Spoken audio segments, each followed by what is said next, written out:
and also matters to do with the treatment options that are available, that is dialysis and also kidney transplantation, and also to ensure that people, the broader community, have an understanding of what chronic illnesses like kidney disease is. So that means, of course, by coincidence, you just locked up yourself, wanze kufikiria, and you write things, which is somehow motivation. Should we also lock ourselves up to it? Tuandike vitabu, to na inspiration. Actually, I used to be a writer even in high school. Amazing. I used to be one of the best writers in creative writing, composition. Amazing. But I never had So an idea. easy kubatisha. I'm not sure. I never had an idea. Maybe one day I would write a book. Wow. I was just doing it for fun. You remember in high school, Indeed. the best student gets to be rewarded. So I was just doing it for fun. Until that time now I had something that I would get to, I can share with the community. Indeed. Something that I can educate people on. That's when now I decided now to put my skills to work. Amazing. And I started writing on my book. All right. It has been 7 years now with the struggle and embracing this particular disease, and now you have to push on. Then of course talk to us about the treatment, the processes, the schedules, the dialysis, and of course how did you balance the treatment processes? I can say it's been by God's grace. The Lord has kept me strong and also going even in things that I'm doing. But at first it was quite a challenge for me because you can imagine having to go for dialysis treatment twice weekly, balancing between school and also your normal life. It can be really a challenge for many, even for many young people, because having to go through treatment, I get to see what those young patients have to go through, because most of them get to have those lost years. We find them that they cannot be able to engage in the things that their age mates are doing. That's playing, going to school, living a normal life. And we all want to live a normal life. We all want to lead a life that can be impactful and also fulfilling. So having to go through dialysis treatment, because as I shared with you, dialysis treatment you have to go 2 times a week. Indeed. It's been a journey. Yeah, it's been a journey. But I thank God, the Lord has given me the strength and also the capacity and the opportunity to be able to educate the community and also to create awareness and advocate for kidney health. And by the way, this year during the World Kidney Day, I had the opportunity and also the privilege to speak during the celebrations that were held at the Kenyatta National Hospital, representing the patients. Where I offered my insights and also my educational materials on matters to do with kidney health advocacy. So far it's been a journey of learning. The treatment is painful? That's the treatment. It depends on how you see it, I can say that. Sometimes it's painful. Most of the time it's headache. After treatment, you just feel exhausted and also some headaches, but everything is quite well. Indeed. There's someone watching us now and feels like I do not understand how the process works. So what do the doctors do? So dialysis treatment, as I mentioned, that's the work that would have been done by the 2 kidneys, health kidneys. Each human has 2 health kidneys. Indeed. So dialysis treatment, there is a dialysis machine now which acts as an artificial kidney. So when you go for dialysis treatment, there's a tube they call a catheter, now which draws blood from your body into the dialysis machine. It's cleaned and then returns back to your body. So the machine acts as an artificial kidney. And each session, dialysis session lasts for 4 hours. So you have to go for 4 hours, 2 sessions a week. 4 hours, 2 sessions a week? Yes, yes. Which is so much draining. Yeah, it's very exhausting. It just drains you. When you finish your treatment, you just want to rest for like 1 hour. Indeed. So that you can regain your strength and also be on the right mood, and then you can be able to live. All right. So that means, of course, there's also balance on the cost of treatment. Have you also been challenged by that, or Maisha London cost? It's kind of easy. It's quite expensive because you have to be on daily medications on a daily basis. So for this medication, you have to be able to purchase them. And for the dialysis treatment, for now, we can say that our government has done some good work, because SHA is able to cover for the 2 sessions. Indeed. A dialysis session costs around 10,650 each session. So and you have 2 sessions in a week? Yes, 2 sessions. That means 20,000. Which are covered by SHA, except now for the medications. Even that some medications you have to pay out of pocket. Indeed. And they are very expensive for many families in our country. Indeed. For me, it's been quite challenging, but when will I say? I can say by God's grace, kila kitu imekuwa somehow tunaweza manage. Kabisa. But still with some help. Yeah. All right. And the process, I understand, also has been had not to crack to really find a space of comfort, right? Then the stigma comes in and strikes again, like another disease striking a wounded place. How did you overcome stigma? Supportive friends and also family, and also the healthcare professionals.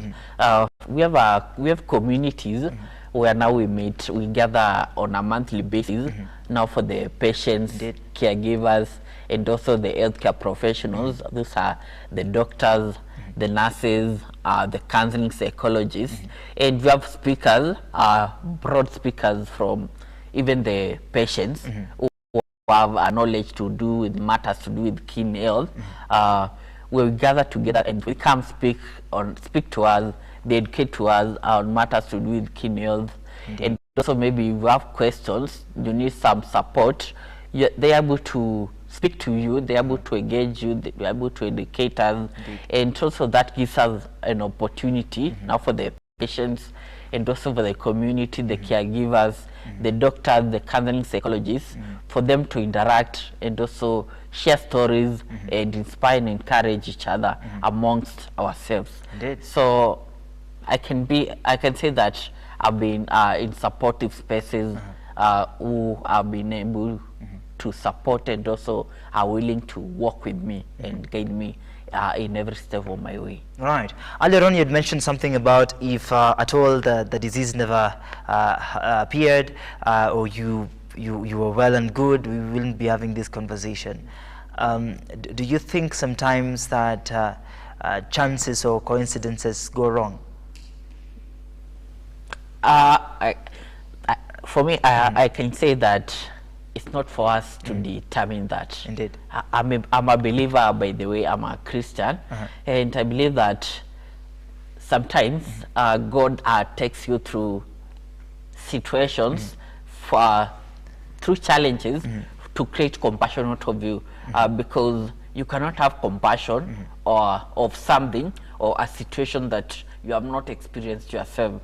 Let's say for me, having to start the organization where we're supporting now the children who have kidney disease and also their caregivers, it's something out of experience. For those 6 years, having to go through treatment, dialysis treatment twice weekly, having to experience the challenges that most of these children have to go through, and also the life, the years that they have to miss, the opportunities of playing with their age mates, missing school, having not even the slightest chance to recover, because even for the treatment, I've said it's quite expensive. I can say it's all of that I've to have the compassion for them. So I can say that there are no coincidences. For me, I would put it that way. I'm not sure I think about you. that's the best answer you could have placed the question. And since you said you're a believer, now add some taste on the answer. even as we end the first conversation, you know your story, of course, it's kind of heartfelt manenas, you know, trying to reason behind how you're coping up, how you're embracing this. The audience will also want to really understand, because now you're an adult, we'll say, yes. Then there's a process of now growing up with this particular disease. Yes. 6 years of treatment and embracing all this. So how do we interact with you? If now we are in the same age, or perhaps now ukimaliza form 4, now you're coming to the society, we want to play. Sisi hatutaki kujua kama you're sick or not, but we just want to feel the friendship, not to chase it. So what can't you do as far as games are concerned, as far as food is concerned? Ni nini ambayo you can possibly do with your condition? I always want to live a normal life. And also lead a normal life despite the challenges that I'm going through, because even out there in the community, even at school, I never want to play the sick one, because as you can see, most of the times people cannot tell if I'm sick without me explaining to them. Indeed. So as a dialysis treatment, as a dialysis patient, dialysis treatment, you have to have a special nutrition. You find that you just can't go out there and taking just in everything. There is a special diet that is prescribed to you, recommended to you by the nutritionist. So you have to ensure that you take care of yourself, and also make sure that you don't do the hard tasks. I can say those heavy tasks, and also doing the things that would be a challenge for you. But above all, I can play, but above all, I can say it's about you taking care of your body. As a patient, you have to understand yourself. You have to understand what works for you and what does not work for you, because that will determine how you take care of your body. You said, what can't you eat? No, there's a lot of things, because as a dialysis patient, remember that your kidneys are not working. Indeed. And your dialysis treatment, and dialysis treatment is not a cure, it's something to manage the condition as you wait for there's a treatment known as kidney transplant. As you wait for a kidney transplant. And as I said, the work of the kidneys is to remove the toxins from the body and also excess fluids from the body. So you have to ensure that you manage the toxins in the body by taking the foods that are suitable for you. All right. Of course, Ronald, you've written a kind of poem on dancing that is in page 34. Please read for us, then I think after that we'll take a short break. 34, of course, just embracing hope on this particular book. The poem that I've written on page 34, I met a friend actually back then in high school. She was battling diabetic, and just sharing a story with me, and the challenges that she has had to go through in school, people hating her and also secluding her because of her condition. You find that when people hear that they have that condition, they don't want to play with her, they don't want to interact with her. I just got creative. I just got creative, and I decided to write something. Actually, someone I've never met. Actually, it's something that no, it's someone I can say an online friend. Nice. Just been talking, interacting, and she got to share her story with me, and I felt it's something that was encouraging. So I just decided to write something, some few lines, which I'll be reading to you. So it's dancing.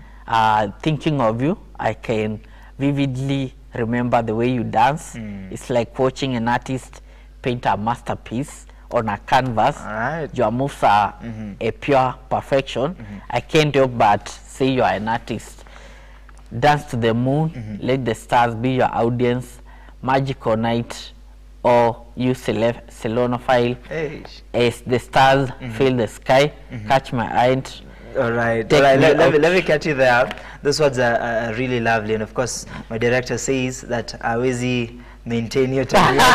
But to break, then we'll come now. We'll blend in with the second verses. Okay. All right, we're taking a short break. Of course, there's a lovely lovely verses from that particular verse. As we come back, we'll now get deeper into understanding now the position on advocacy. Don't go too far. This is the Morning Drift.